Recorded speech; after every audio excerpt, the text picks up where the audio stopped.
Welcome back, fellow armchair generals. This is Gamer1745 here with my continuing playthrough of Napoleon Total War. And we are trying to crush Spain so then we can quickly go after France and win the game. Right, well. Yes, my lord. General Picton, I think, is going to see about storming the capital. Have fun storming the fort, you know. Begin siege! Alright, okay. Starved out 5 turns, continue siege, assault.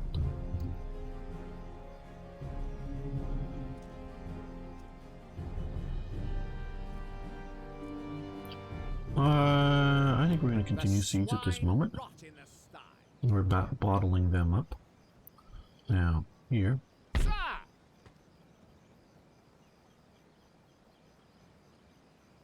See if we can hack these guys.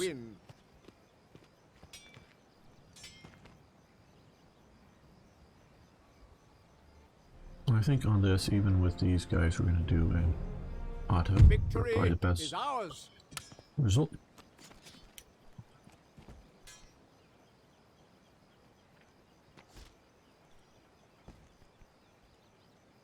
Okay. Yep. Oh, there we go. Can't do it. Here, maybe next turn we'll see about storming. Waiting for orders. Yes, good. Okay, we're raiding the trade route.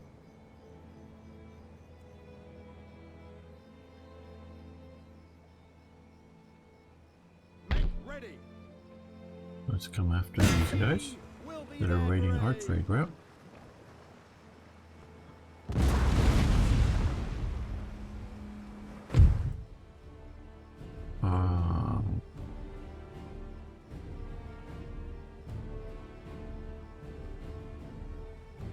Oh, they got a 106 gun ship, but we have one of those and 2 bigger, as well as a bunch of others. So yeah, I think we will. Oh, I did the wrong one actually. I was planning just letting it computer resolve, but we'll check out the naval battle. See what we can do. Okay, well, they are out there somewhere. There he is, right there. Okay.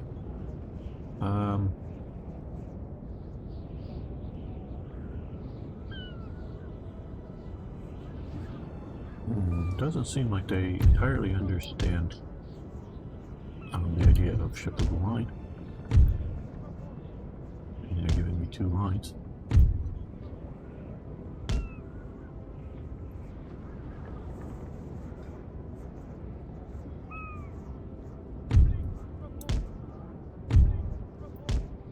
Now, these guys, they often did have them sort of on the lee side. And to give you a little idea of naval combat, one of these ships in here would be the flagship. Currently it's the lead ship, and that very well may be the case. But between tacking and maneuvering, as well as an idea of some better control, they might stick the flagship at the center of it. I'm not really sure if there was a standard consensus on where the flagship should be, but it would be one of the ships. Now, to communicate to these ships, they would, before, like, oh, hey, way out there, there's, way out there, there's a enemy ship out there. Either just before the battle, leading up to it, or squadrons, and Nelson was famous for his band of brothers of captains, of, if you will, training them, educating them in what he thinks their action should be at types of battles. If you can, try to do this kind of thing.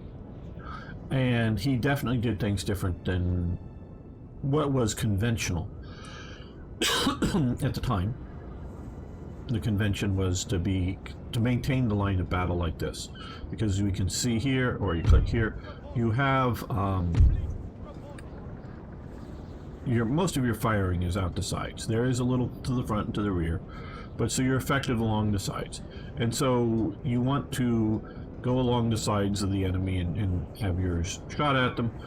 He liked to, and the classic is to sort of cross the T, is to go across the front of theirs with all of your ships shooting down along their line, but he liked to break the line. And not that others didn't, but confusion, and that's sort of what I'm getting at, is even with good weather, which I don't know that we particularly have, but good weather for sailing, not too rough, not too calm, you know, that kind of thing.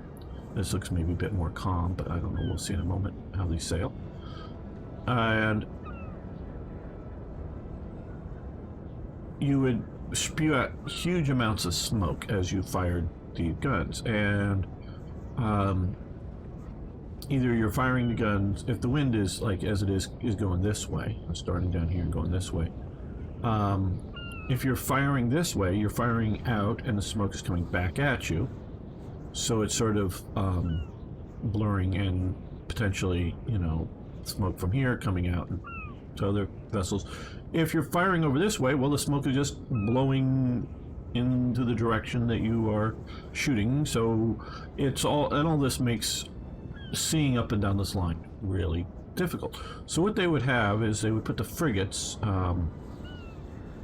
or other light vessels on, you know, expecting the enemy to be on this side here, on this side of the line, and they would be considered repeating frigates.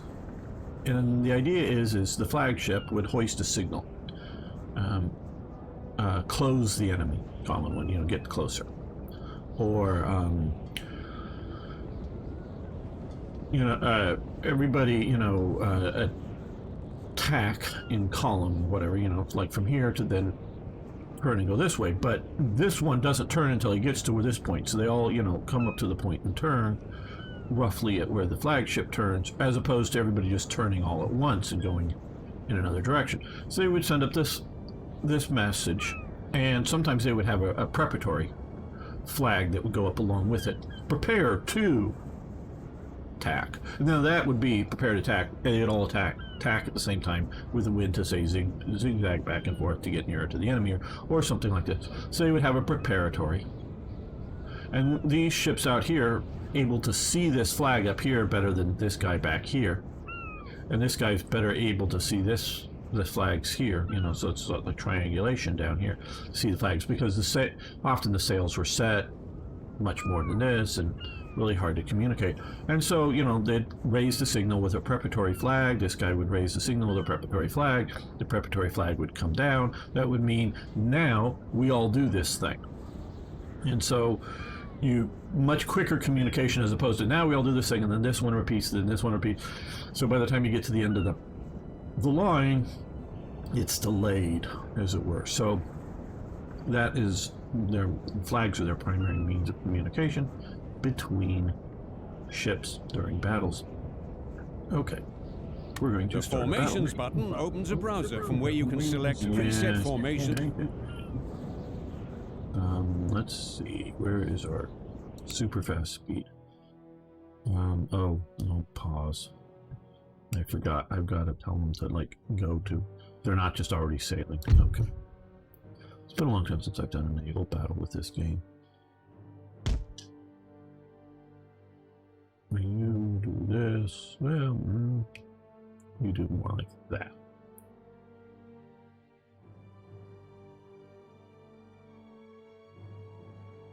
Not maybe the best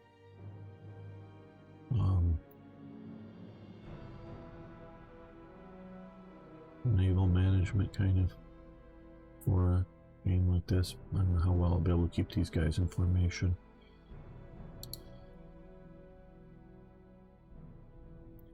We'll see how this goes. Let me just end this, however.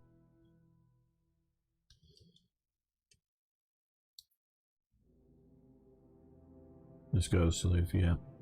You can see here with the flags, they would sort of like come up the back of the ship, but being able to sort of see past all the other ships as you're trying to maintain a line.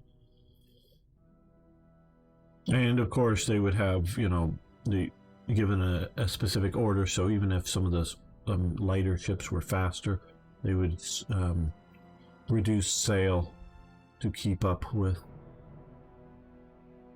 or to not overrun, like these guys are going faster, to overrun the ships of the line. I don't know that I'm going to try and know that detail of the management situation. Fire at will, round shot selected. Okay, that's good. That's good. Looks like they're even going to give us battle here. Nice.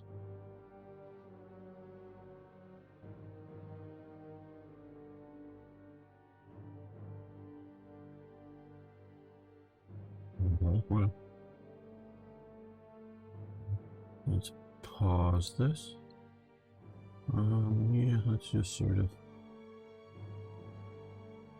We can make sure they pass by. I want everyone to pass them. Well, no, I don't necessarily. We may cross his T with the rear of the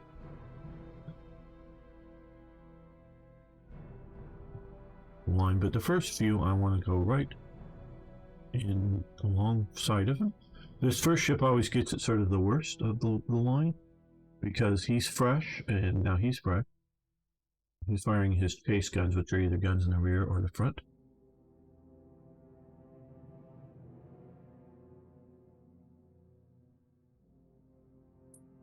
We are at fire at will.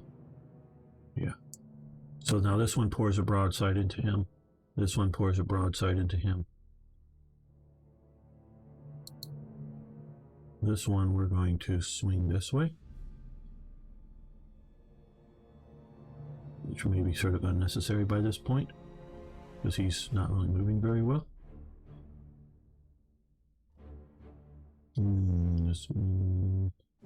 Pause. I want to make sure these guys are still. Oh yeah, they need to keep going.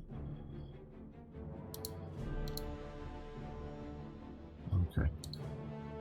I don't want you stuck here.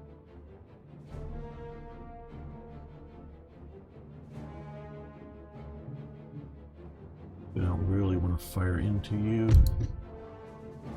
Okay, yeah. Didn't really cross this front like I had hoped.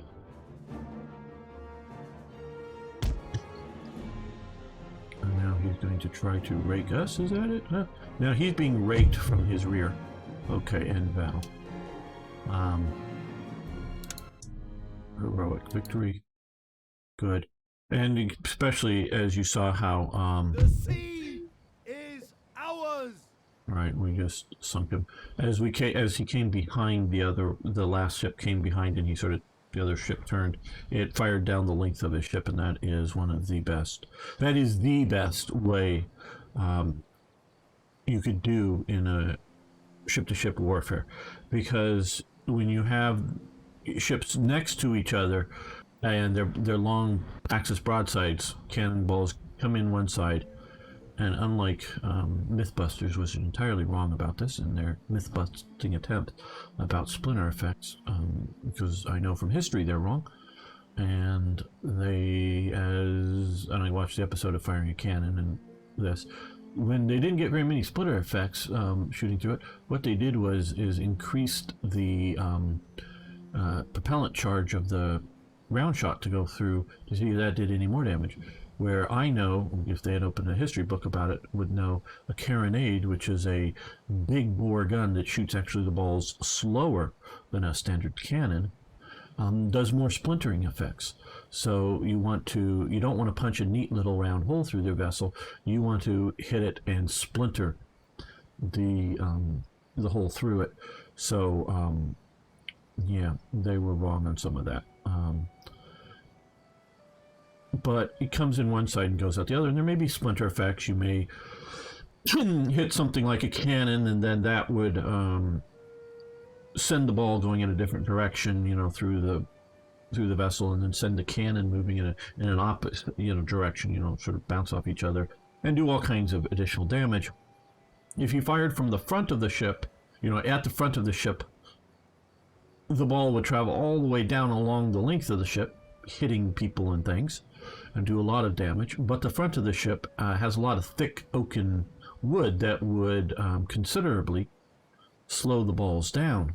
and be somewhat of protection. Where in the back of the ship, in the backs of these ships, there's not much there. It's almost, structurally, it's almost as if that's non-existent for the thickness of the wood. These huge, thick sides of these ships, and because they're pounding through the sea, they need to have really thick fronts. Well, the rear, yeah, it's a few inches thick of wood, but it's potentially a few feet thick of wood, especially on these big ones, on their sides and their bow.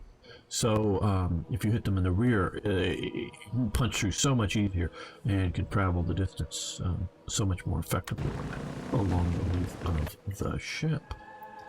Yes, I've read a lot of books on the topic in the past. Okay, you, because we're going to hopefully get ready to. I do know that we may. This end up maybe losing the game. I don't know if we have enough turns to defeat France, and just because I've sort of, quite honestly, been, I know I've sort of restarted the series, but before just sort of having fun, restabilizing Europe, rebuilding like Austria and Prussia, and not going for the heart of France when I could have.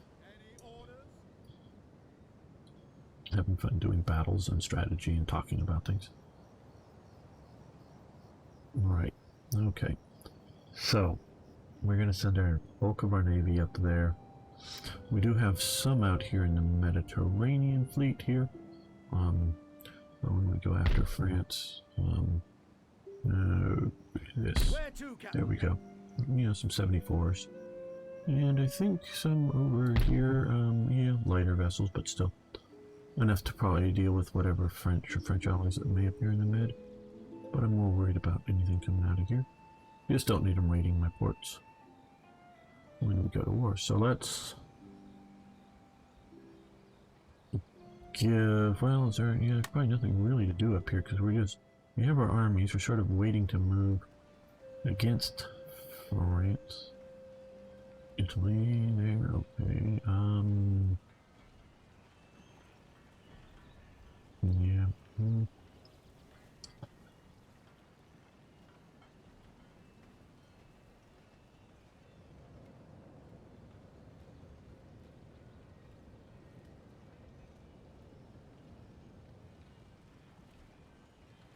You're sort of getting ready to go after them.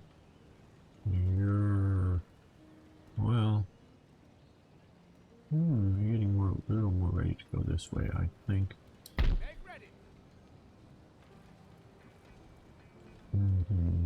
Okay. There's sort of the edge of the territory. This is Austrian territory. I think we can enter Austrian territory. Yes. So let's head this way. With you.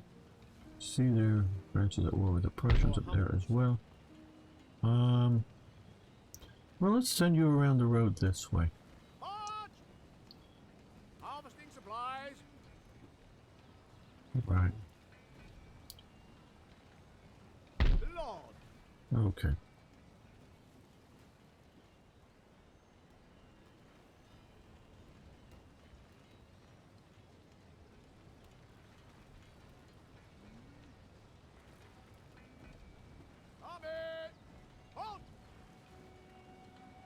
See, unlike often the American political military leadership, British military leadership and political leadership,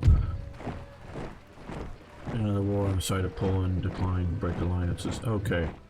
Defender of Poland, aggressors, Russia, allies.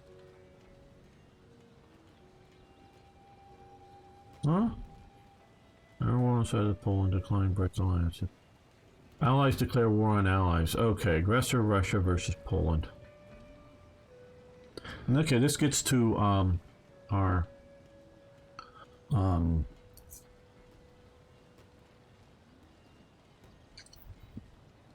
well, my sort of topic at this moment is Britain is more worried, or is rather worried about the peace as much as fighting and winning the war. Obviously, they don't want to lose the war. They want to win. But where America is just like, oh, Germany's the enemy, let's just crush Germany. And then afterwards, we'll sort of figure things out. Where the British are like, yeah, we could win the war in 1944. But if we wait until 1945, and this is not the case, but by, say, attacking in the south somewhere, you know, in Romania or whatever, and trying to create a second front parallel to the Russians and pushing up, we could not only win the war, but keep Russia or the Soviet Union from occupying Berlin or something. You know, they're looking for what's going to be happening after the war. So I can look here. Do we want to be at war potentially with Sweden? Kingdom of Sweden, probably not too much of a worry. Way up here at the top, out of most of our actions. Kingdom of Naples, that's potentially, they're down here in the south of Italy, potentially in our rear, and Kingdom of Sicily down here in our rear, in our war up here. Well, we don't want to do that. Do we really care what happens to Poland versus Russia? No, we care maybe what happens with Russia and Prussia, or Russia and Austria, because those are our balancing of powers versus Russia. So we're going to decline. We're going to allow Russia free hand, whatever interests we may have had with okay, agent detected, sabotage. Okay, yeah. Okay, the nation has further developed their military technology. Intention of getting advantage. Okay, next. Okay, so we've done that. Change in diplomatic means that our army can no longer remain in the region it's standing in and is retreated to the nearest safe region. Okay, Arthur Wesley. Okay, change diplomatic. We can no longer remain in a region we're standing in retreated to the nearest. Okay, that was some of these guys here, because this was Poland that we had been allies with. Okay. Ready for orders.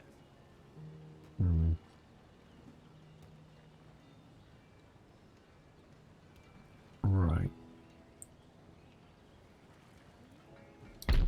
Which is what we're looking for when we go after the French. We want to burst into there maybe. And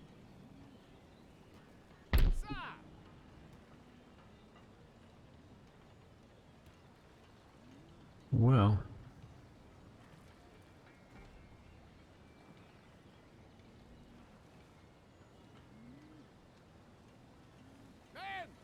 you can head that way, I think. Your Majesty. You can move to the bridge here, just For crown and country. Your orders, Your Majesty. you're the one I'm sort of thinking of having over here. Take out Breslau when we go to war with the French again. More orders. Your Majesty. Okay, and Sir, your orders. wing this way a bit more. Ready and awaiting orders. So we'll push into here. Defend here. Right, okay. That is Poland, and it is going to be doomed now, I guess. Okay, fine. Can't save everything. Save what we can. Effectively. Okay, well.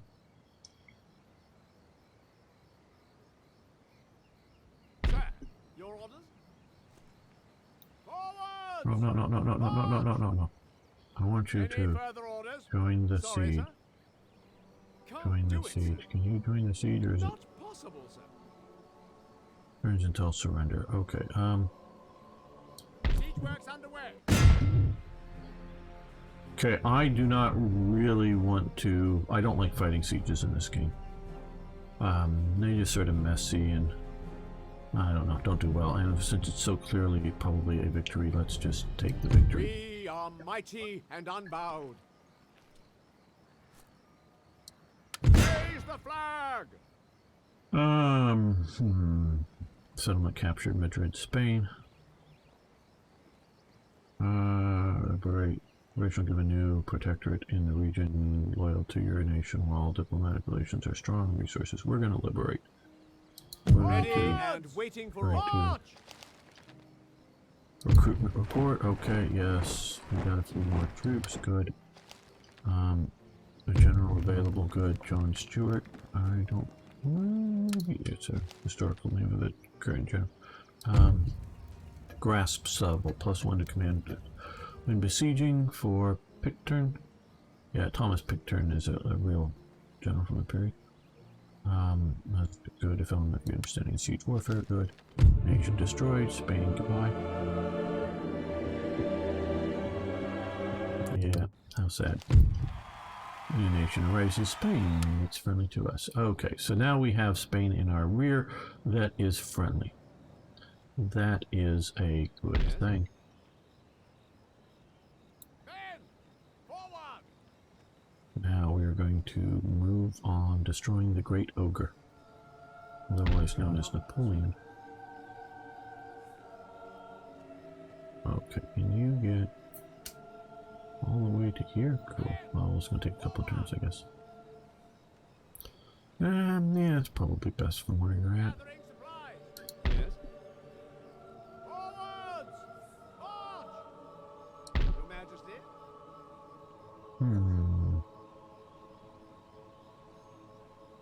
Setting up camp. Charles Duplat. I don't think there was a real Charles Duplat. William Anson. John Stewart. Aggressive attacker. Well, we have the money. Grasp of the shovel, good for sieging. Okay, yeah, these aren't real people, I don't think. They don't look anything like real people. Okay, Anything more? good. You can, well, I guess you can come over here. Get ready to get on a bridge. Bridges are great places to defend. Have a nice battlefield against potentially larger enemies.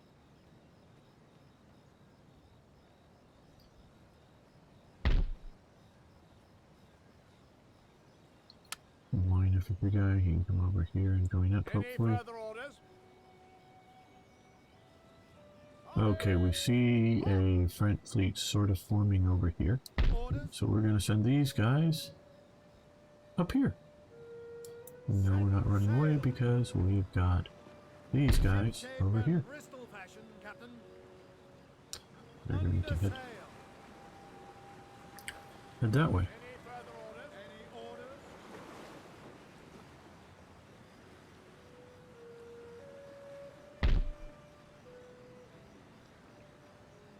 Still shipshape. Make ready. My lord.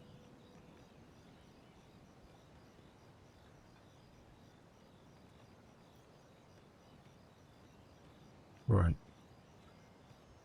I guess, well, we got enough spies around here, so we'll move. Because these are good reconnaissance assets in this game. My Over word there. is discretion. Use or maybe remain around here to look at our newfound allies with a little bit of suspicion, maybe. My watchword. Now, our garrison that we were building up here in Gibraltar. We also, I know we. Okay, path blocked. Okay.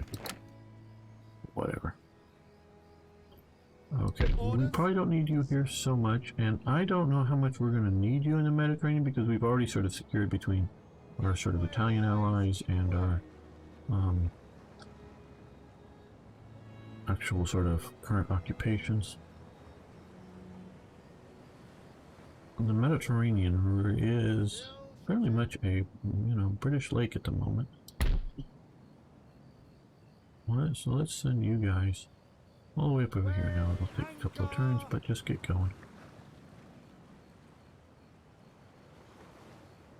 Very much trying to rule the seas, as Britain was once wont to do, to have a victory. Okay. Let's look at research. I know it moved on to what, to standard I here. from standardized artillery to uniform under research, mass production. Flintlocks. From armored ships. Cap percussion. Rockets were definitely in the period. Okay, a little bit of a story. Percussion caps. Before percussion caps, there were flintlocks, and I won't go before flintlocks because I'm known for going back and giving the stories. But flintlocks are the standard thing. Now, a flintlock that fires in, let's say, 1700, the time when it goes chick to the time it goes boom is, let's just for an argument say half of a second. Okay. It's still pretty quick, but half of a second. People move, things move. If you're shooting, you're moving as you're breathing, shooting, flinching because of the spark in front of your eyes, all this stuff. I've shot flintlocks. Now, by 1800, good flintlocks, not so much the Brown Bess, the standard musket, but good flintlock, say maybe have moved to a quarter of a second in the time from when you pull the trigger to it goes boom and the ball starts going down the barrel. There's this delay in firing, and it's partially designed, or a little bit around the trigger pull element, but notice when I said it goes click and it strikes the frizzen, it's the effectiveness of getting that spark to hit that frizzen, go in and fire and there's a lot of work done, especially if you have like a Durzeg gun. Durzeg was a Swiss guy who moves to England. Yes, he has the last name Egg, but it's not after an egg. He's one of I'd love some Durzeg's guns. They're wonderful craftsmanship. Sometimes he was making what looked to be sort of standard military type rifles, but they were private purchase military type rifles, in that they're for gentlemen with lots of money. And then other times he's doing highly embellished work. I mean, it's all wonderful work. So if you're an officer of money and means, instead of having clumsy pistols in your saddle, the holsters that are on your saddle for your cavalry unit, instead of the standard ones, you have ones that shoot the standard ammo, but these are Durzegs, and they're wonderful saddle pistols versus like high-end dueling pistols that have a super light trigger on them that you don't want to use as cavalry pistols. But whether he's making a cavalry pistol or a dueling pistol or just a gentleman's sporting pistol or something, they're different requirements, but they're all wonderfully well-built pistols. I would love to have some Durzegs. And of course, a bit more famous, and also did a bit more, especially with the Nock volley gun he's known for, a bit more mass production, but also did high qualities, was Henry Nock. And wonderful stuff. And these were all both of them were during this period and leading up to it. And some of the best epitome, highest level flintlocks are coming out of London. And yeah, and so you're getting pretty good. Now, when you go on a foggy morning and go out to a pond in which there's some ducks sitting on them, and you want to shoot those ducks because you want to eat one of them. It's not to give it a sporting chance. There may be a bit of sport to it, but it's really there to get food. Now, there was what was called a punt gun, which was a big long gun that could be 6 to 10 feet long, potentially. Big old thing that was, you didn't pick up and carry unless 2 or 3 people were carrying it, that you would mount on a boat. That was just like a big super shotgun. So if there's a bunch of ducks out on the pond, you just fire this thing and the pellets just hopefully hit all the ducks and kill enough of them and not blow them all apart to be able to eat them good. But those are punt guns. But you're taking out your fowling piece, like a pipe of bird, or like a shotgun basically, but a long-barreled, thin-barreled fowling piece that you put pellets into to shoot birds. ducks or whatever, and you want to go shoot them in the morning. Well, they would see the of the the flint going off, scraping on it, the sparks on it, even through the foggy morning. The ducks would see the spark and or the of the powder in the frizzen, the cock, the lock, the frizzen, the pan. Boy, I'm not used to saying these terms. I know them all, but the pan, the frizzen, the cock is the thing that holds the flint in it that you cock back and it goes forward, sort of what becomes a hammer. But at this time, it's a cock. And it goes forward and scrapes and pushes away the frizzen, scrapes on the frizzen, getting a little sparking steel off that goes down into the pan that gets the powder on fire. And that is partially getting the scraping part, like I say, partially the trigger to react quick, partially to when they were speeding these things up, partially to not just the trigger reaction quickly, but to quickly go along that frizzen and pop it out of the way and efficiently put the spark into the pan. And then there was developing a whole science of having the fire transfer from the pan into the main, charge at the back of the bore of the gun to ignite it. You actually sort of want the hole, not down on the bottom, up a ways, because flame goes up. And you don't want to wait for the powder to burn all the way down and then come into the thing. You want it to go at the first lighting of the first bit of the powder, so you want it sort of a bit higher so it transfers in. And they're also dealing with the shape of the hole and all this stuff and experimenting. Well, okay, so and then the sparks happening, and then the powder in the pan going off, and the ducks start flying before even before the main charge is lit. In those milliseconds, the ducks knew what was coming. They were, however knowledge is transferred, whether they lived around there enough and were shot at enough, they realized that is a sign of danger. Well, there was and I forget his name, there was a Scottish minister who duck hunted. Well, he is the one that comes up with a percussion cap. He realizes that the ducks are fleeing faster than before even the main charge goes off, and so by the time the charge goes off, the bullet or pellets that there's for duck hunting get out of the barrel and start traveling. The ducks are already moving and may be out of the danger zone before. I mean, they're just starting to move, and so they may not get out of the danger zone beforehand, but trying to. Well, he comes up with the cap and fulminated mercury that will explode when you hit it. And that will happen. And that happens faster than the whole flint scraping on process. So, if you have a good trigger, it goes down, and sort of the click on there is almost imperceptible. Of the cap going off and the mechanism going off, and then the firing, because when it goes off, it directs the flame down and into the chamber to go off, go boom out the bore.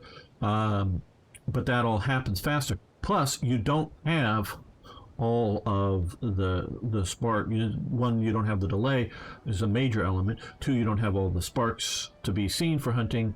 And three, remember that I said a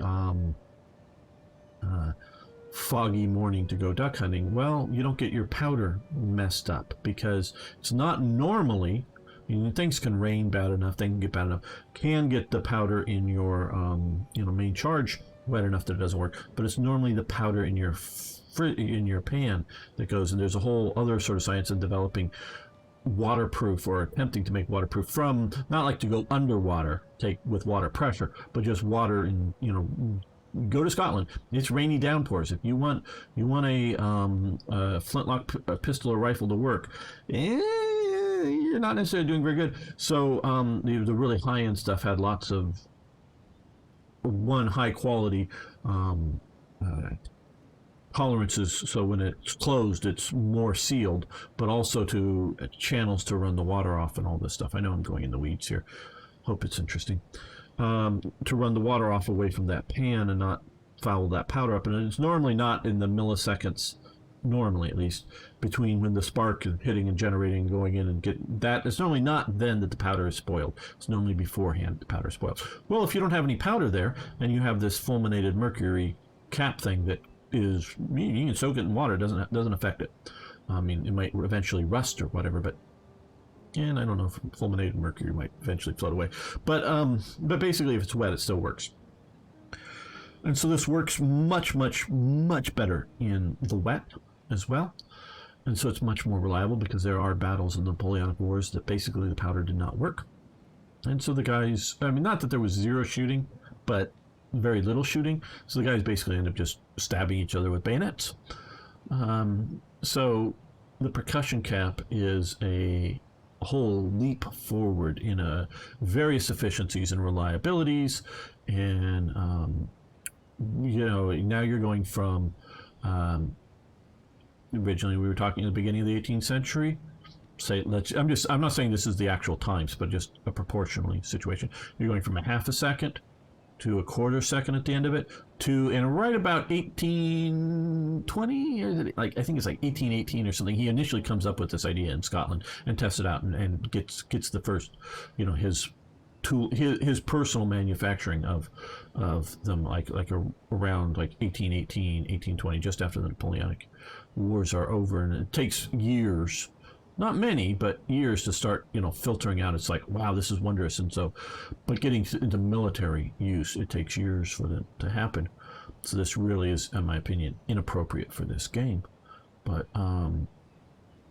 so you're going from, half second to quarter second to basically simultaneous, instantaneous ignition of the powder main charge. And boom. So, yeah. And so even if you raced down to this and not do any of the other attacks or something, I still think that is somewhat inappropriate for the game, just because of history. Yeah, I know you can push things forward, but there was nobody doing research on it. So this is the thing. Sometimes, especially you can see like in World War II, whether it's the Manhattan Project with the atomic bombs, or Germany's various rocket programs, one for the Army, one for the Air Force, all up in Peenemünde, but with different sort of emphasis. Where your nation, your government, solve this problem. We have this problem, solve it. This wasn't a problem any of the nations were trying to solve. No one was even thinking, even contemplating about, to the best of my knowledge, of an alternative system to gunpowder. I mean, yes, you have the air rifles in Austria, but that wasn't to be an alternative. It was to be supplementary, I do believe.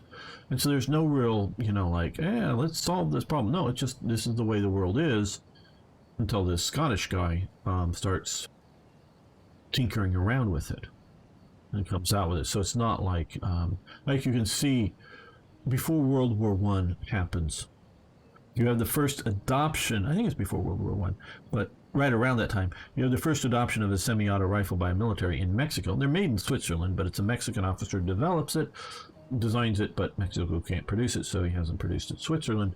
And they're sort of a failure. And you also have the French semi-auto rifle before World War I, but it's nowhere, and the French realize this, it's nowhere near the,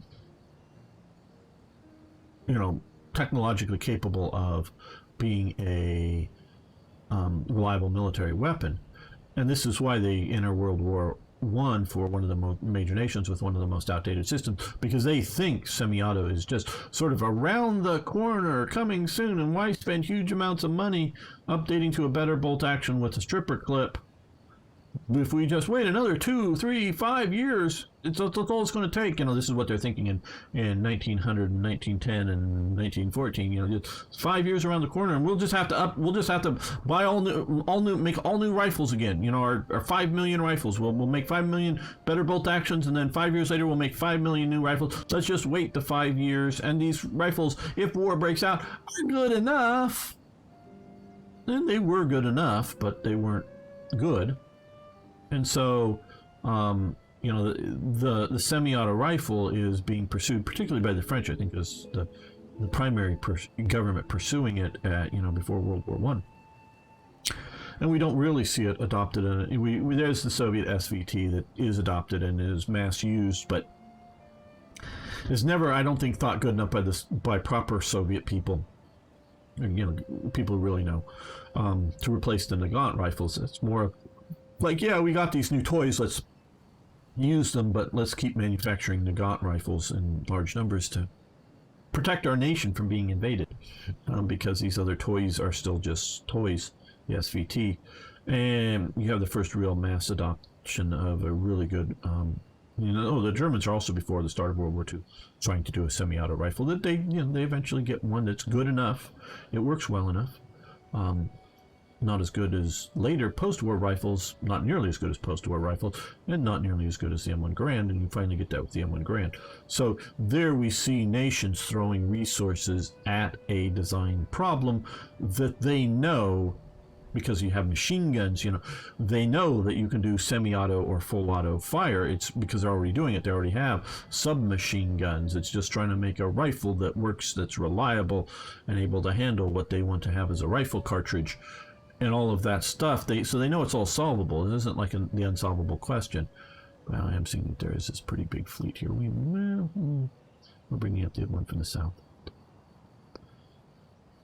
And so, we might just move him up over here or something. I don't know. Next turn.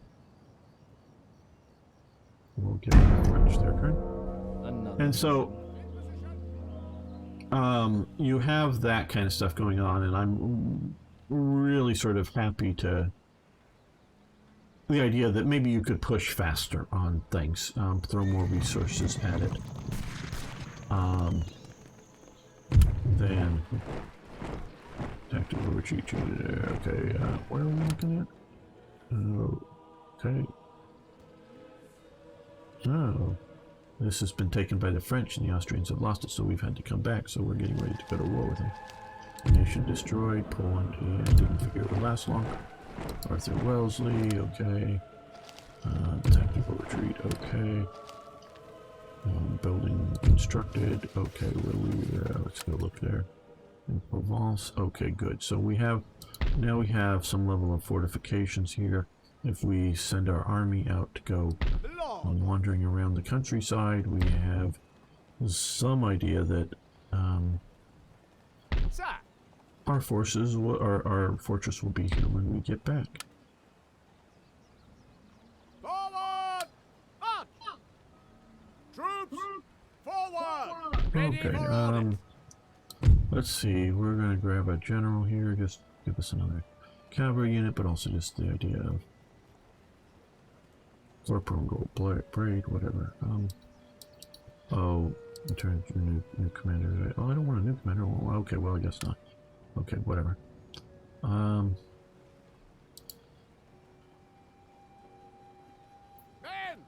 forward! We're going to send you sort of watch up into this space.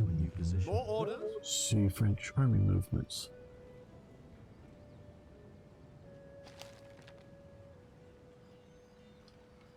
Well,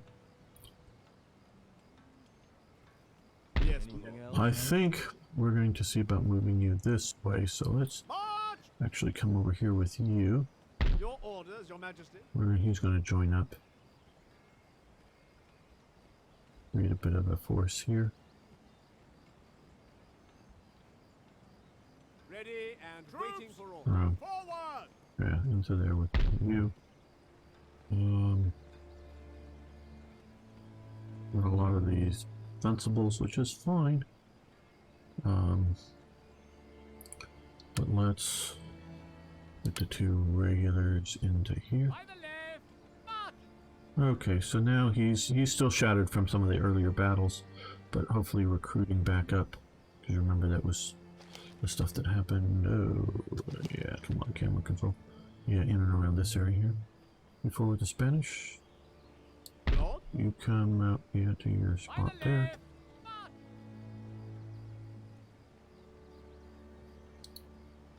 Make ready. Okay. Take camp. Forwards for crown You come to and there. country. You come to there. Forwards. These were sort of like, hey, you won in Spain, you get some extra forces, guys. Cool. By the left. March. What do you require? And you come up to here. Changing position. Actually get into France to Waiting for orders. be ready to look around. Okay. Well, we're going to end the episode here. I want to thank you all for watching. Please like the videos. You don't know how much even that helps. Comment, subscribe, tell a friend, share this on some source, some forum somewhere. It really helps so much. Thank you. Yes, your path is blocked. Okay. See you next time for more, even more historical gaming.